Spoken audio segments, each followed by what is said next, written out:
5 days. That's all that's left. Today is December 14th, 2025. In a mere 120 hours, the interstellar object referred to as 3E Atlas will come closest to Earth. The official reports, the ones broadcast on the news, and scrolling at the bottom of your screen, convey a uniform message. They describe it as merely a rock, a dirty snowball drifting from another star system, waving as it vanishes back into the void. They assure us it is safe, that it is located 270 million kilometers away, and that there is nothing to be concerned about. But if you're hearing this, you understand that the official narrative doesn't encompass the full story. You recognize that amidst the silence surrounding the data, something else yearns to be acknowledged. Welcome back. If you're new here, you've arrived at a pivotal moment. Ensure you subscribe and activate notifications, as the next 5 days will transform everything we believe regarding our place in the universe. You won't want to overlook a single update. Let's evaluate the current reality. Presently, astronomers across the globe are directing their telescopes toward the coordinates where 3E Atlas should be. And do you know what they're discovering? Darkness. Recent reports from independent observatories and amateur astronomers equipped with serious gear, think 120 mm apertures and up, indicate that the object is remarkably faint, a magnitude of 11 or 12, for an entity that's supposedly emitting gas and dust. For a comet that is reportedly active, it appears ghostly. It is virtually undetectable. What? The common explanation is its small size, around 400 meters across. But does that align with the data? We've encountered comets of this scale before. They typically flare. They reflect sunlight. This newcomer seems to be acting differently. It's almost as if it absorbs light rather than reflects it. Or maybe it chooses when to reveal itself. Now, let's discuss one of the most unsettling pieces of news that has just come to light: the silence from Mars.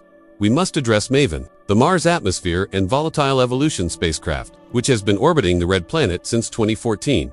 It's a reliable workhorse, serving as our eyes and ears in the Martian upper atmosphere for over a decade, and it acts as a relay for the rovers operating on the surface. But on December 6, just over a week ago, NASA lost contact. Complete silence. You may say, space is challenging, satellites fail, and you'd be correct. However, examine the timing. On October 9, 2025, MAVEN snapped a picture, not just any photo, but a low-resolution image of 3E Atlas as it passed within 56 million kilometers of Mars. That image revealed an immense cloud of hydrogen atoms enveloping the object, an abnormal quantity that shouldn't exist if it were merely a simple rock. Avi Loeb, the Harvard astronomer who has been raising alarms since Oumuamua, pointed this out just 2 days ago, noting that MAVEN was operating without a hitch. All systems were green. It took a picture of the visitor, transmitted the data back, and then went silent. The Deep Space Network is listening, yet MAVEN is not responding. Is this merely coincidence? Perhaps, but in the realm of intelligence and pattern recognition, nothing is coincidental when the stakes are so high. Did MAVEN witness something it wasn't supposed to? Did it venture too close to something that preferred not to be observed? Consider the trajectory. 3E Atlas approached from the direction of Sagittarius, the heart of our galaxy, dipped below the solar system's plane, swung around the sun, and is now ascending back out. It passed Mars, and now it's passing us. Meanwhile, our instruments seem to be going blind. We've been informed it's on a hyperbolic trajectory, meaning it's unbound. It possesses too much energy to be captured by the sun. It's departing. Yet, the behavior, specifically the observed non-gravitational acceleration and the way it propels itself without a discernible tail to account for the thrust, defies the standard models. Professor Liu has posed the question: what if these anomalies are not errors, but rather features? What if the jets of gas are not random but directed? We're witnessing an object dimming when it ought to be brightening. We're observing a spacecraft that fell silent after observing it. We're confronted with a scientific community that is befuddled yet trying to maintain a composed exterior. And we have 5 days until the closest approach, December 19th.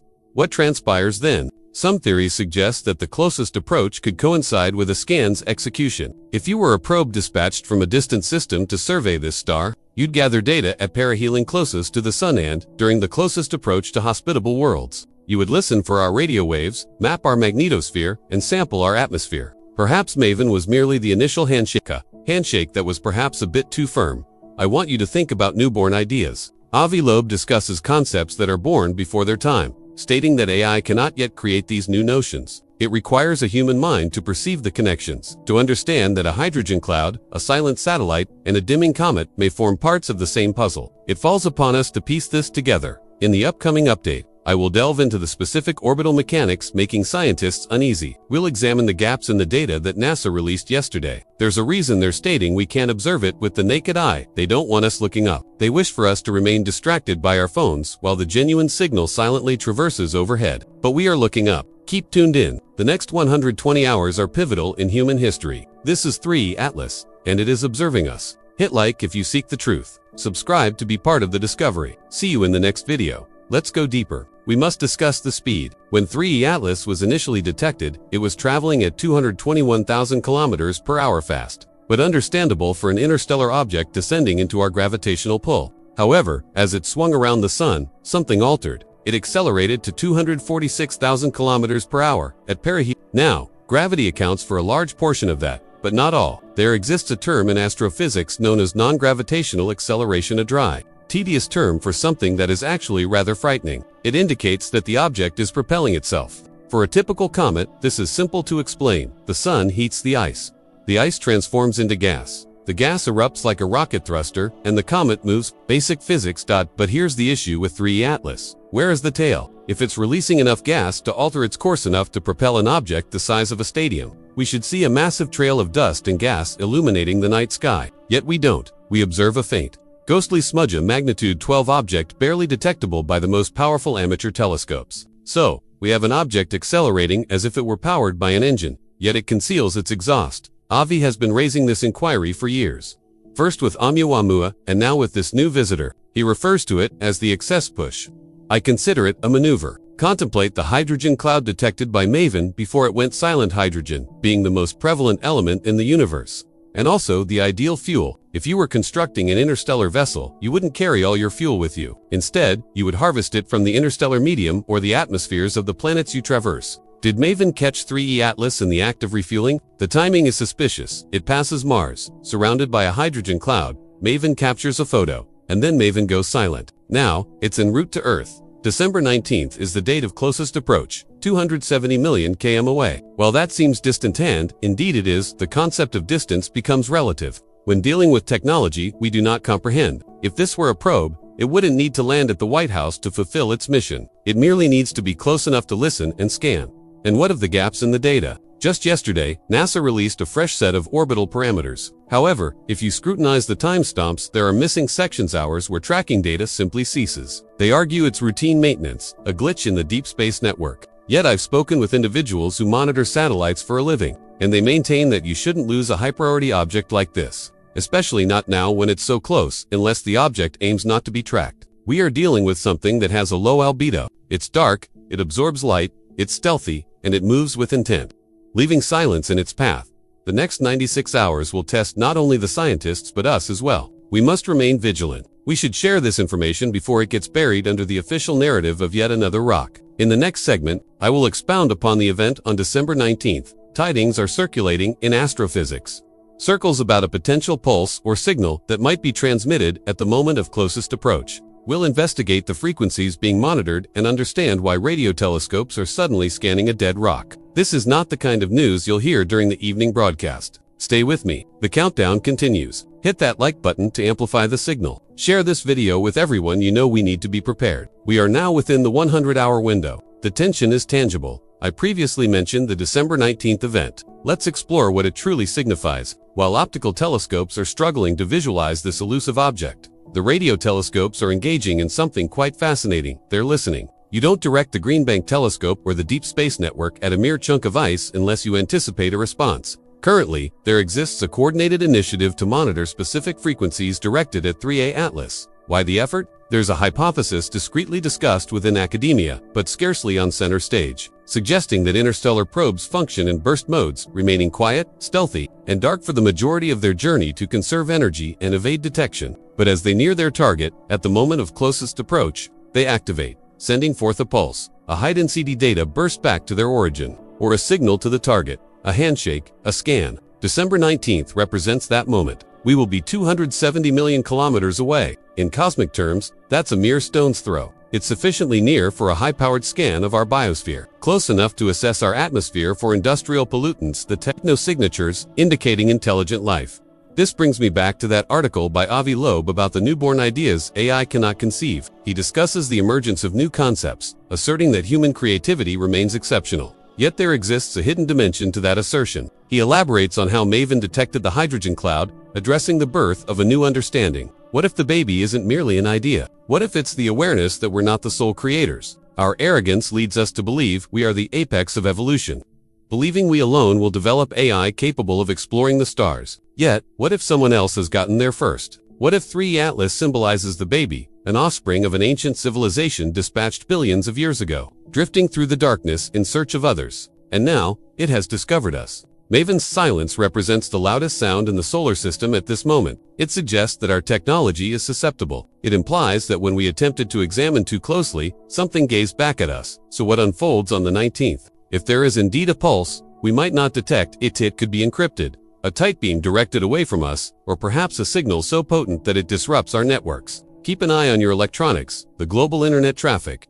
and watch for glitches in the upcoming days. If this object is active, if it's awakening for its flyby, we may experience side effects. We're standing at the shoreline, watching a tsunami's retreat, pondering where the water has vanished. But the water will return.